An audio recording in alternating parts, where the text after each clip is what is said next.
ফার্স্টে মার্চেন্ট হিসেবে অ্যাকাউন্ট খুলেছেন, কিন্তু আপনি যখন পিক আপ রিকোয়েস্ট করেছেন, একটা পিক আপ রিকোয়েস্ট করার পর সেই পার্সেলটা লোকেশন চেঞ্জ হবে, কিংবা সেই পার্সেলটা বর্তমানে কোথায় আছে, অথবা কাস্টমার ফোন রিসিভ করতেছে না, তো নানা প্রবলেমের মধ্যে পড়তে হয়। তো যারা নানা প্রবলেমের মধ্যে পড়তেছেন, এবং আমাকে অনেকেই প্রশ্ন করতেছেন যে আমরা সাপোর্টে কিভাবে কথা বলবো, স্টেটফাস্টে যে সাপোর্ট আছে সেই সাপোর্টে কিভাবে কথা বলবো, সেই প্রসেসটা কিন্তু আজকের এই ভিডিওতে আমি আপনাদেরকে দেখিয়ে দিব A to Z। তো সাপোর্টে কথা বলার জন্য আপনাকে যেটা করতে হবে সেটা হচ্ছে, এই যে এখানে সাপোর্ট নামের একটা অপশন কিন্তু এখানে পেয়ে যাবেন। এই যে দেখতে পাচ্ছেন এই সাপোর্ট, এখানে কিন্তু আপনি গেলে তাদের নাম্বার পাবেন, আমি কি কি পাবেন আমি বিস্তারিত দেখিয়ে দিচ্ছি। এই সাপোর্ট এই অপশনটাতে একটা ক্লিক করবেন, ক্লিক করার পর আপনি 24 ঘন্টা এই হটলাইন নাম্বার যেটা ও সবার উপরে দেখতে পাচ্ছেন, এই হটলাইন নাম্বারে কিন্তু আপনি যোগাযোগ করতে পারবেন 24 ঘন্টা।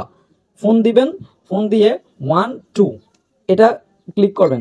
ক্লিক করার পর তারা কিন্তু আপনার কোনো কিছু ক্লিক না করলেও আপনার ফোনটাকে তারা কাস্টমার প্রতিনিধিদের কাছে ট্রান্সফার করবে, এবং আপনার যে প্রবলেম সেই প্রবলেমটা তাদেরকে বলবেন, শেয়ার করবেন, তারা প্রবলেমটা সলভ করে দিবে। এই কল অপশনে ক্লিক করলে কিন্তু তাদেরকে সরাসরি আপনার ফোন থেকে কল দিতে পারবেন।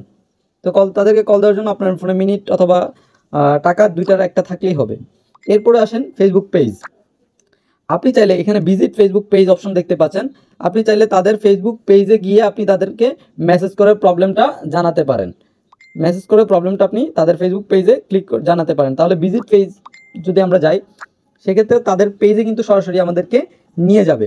এই যে তাদের পেজে নিয়ে আসছে, এরপর আপনি যদি এখানে মেসেজ অপশনে গিয়ে আপনি তাদেরকে মেসেজ করে প্রবলেমটা জানাইলে তারা আপনাকে প্রবলেমটা সলভ করতে সাহায্য করবে। এরপর আসেন অনলাইন সাপোর্ট।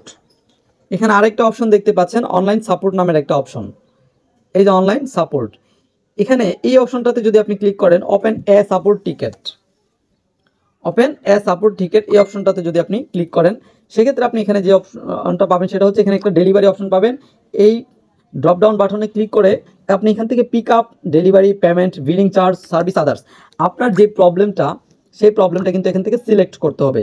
আপনার যদি পেমেন্ট ইস্যু নিয়ে প্রবলেম থাকে, সেটা সার্ভিস নিয়ে প্রবলেম থাকলে সেটা সিলেক্ট করবেন। করার পর এখানে সাবজেক্ট লিখবেন, আপনার প্রবলেমটা আপনি বাংলায় কিংবা ইংলিশে লিখবেন। লেখার পর এখানে শর্ট ডেসক্রিপশন লিখবেন, একটা ডেসক্রিপশন আকারে লিখবেন আপনার কি কি প্রবলেম।